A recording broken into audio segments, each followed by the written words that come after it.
పాఠశాలల ప్రైవేటీకరణ నిర్ణయాన్ని ప్రభుత్వం తక్షణమే ఉపసంహరించుకోవాలని సిపిఐ డిమాండ్ చేసింది.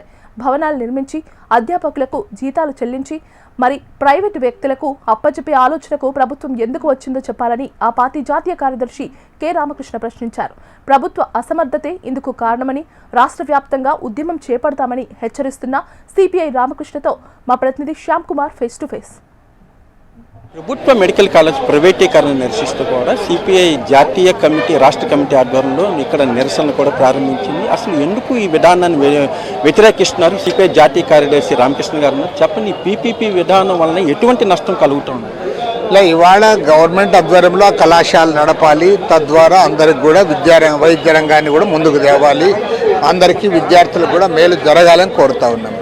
ఇవాళ పీపీపీ విధానంలో ఇవాళ ప్రభుత్వం ఏదైతే నిర్ణయం తీసుకుందో దీని ఫలితంగా ఇవన్నీ కూడా ప్రైవేటు వ్యక్తుల పెత్తనం కింద పోతుంది. ప్రైవేటు వ్యక్తులు ఎక్కువ డబ్బులు వసూలు చేసే పరిస్థితి ఉంటుంది. ఆ రకంగా ఎవరైతే డబ్బున్న వాళ్ళు ఉన్నారో వాళ్ళకి మాత్రమే మెడికల్ విద్య అభ్యసించే అవకాశం లభిస్తుంది. కాబట్టి మేము ప్రభుత్వాన్ని కోరుతున్నది ఏమంటే ఇది సరైంది కాదు. ఎందుకంటే ఆల్రెడీ గతంలో జగన్మోహన్ రెడ్డి ప్రభుత్వం ఉన్నప్పుడు వారికి అవకాశం వచ్చింది, ప్రభుత్వ రంగంలో నడపడానికి పర్మిషన్స్ వచ్చినాయి. నువ్వు ఇవాళ ప్రైవేట్కి ఎందుకు ఇస్తా ఉన్నావు?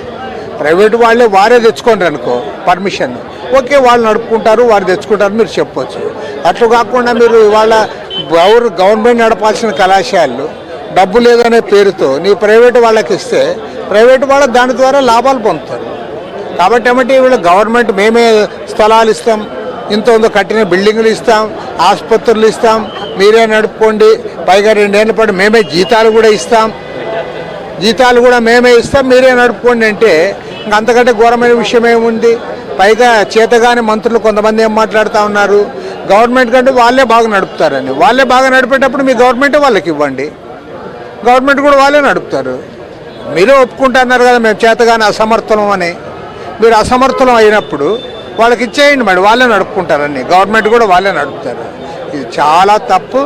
మన పక్కనే మంగళగిరిలో ఎయిమ్స్ ఉంది, అది సెంట్రల్ గవర్నమెంట్ రన్ చేస్తుంది, బ్రహ్మాండంగా ఉంది. అసలు ప్రతిరోజు కూడా వేల సంఖ్యలో అక్కడికి పేషెంట్స్ పోతున్నారు.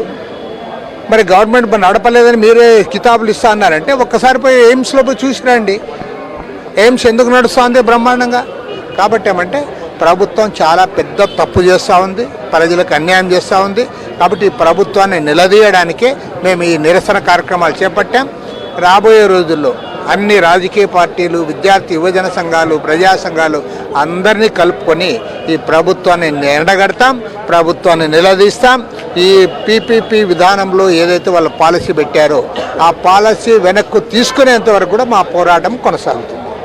ప్రధానంగా చూసుకుంటే ఏదైతే ఈ పీపీపీ విధానం వలన తప్పనిసరిగా ఇది ప్రైవేటు వ్యక్తుల ఆధీనంలోకి వెళ్తుంది. ప్రభుత్వ డబ్బుతో భవన నిర్మాణాలు ఏర్పాటు చేసి అదేవిధంగా రాబోయే 2 సంవత్సరాలు కూడా జీతాలు చెల్లిస్తామంటూ ప్రభుత్వం చేస్తున్న ప్రకటన చూసుకుని చాలా హాస్యాస్పదంగా ఉంది. పోరాటాన్ని అయితే మేము కొనసాగిస్తామంటూ కూడా రామకృష్ణ హెచ్చరిస్తున్నారు. Camera person Teja to Shyam, HM TV.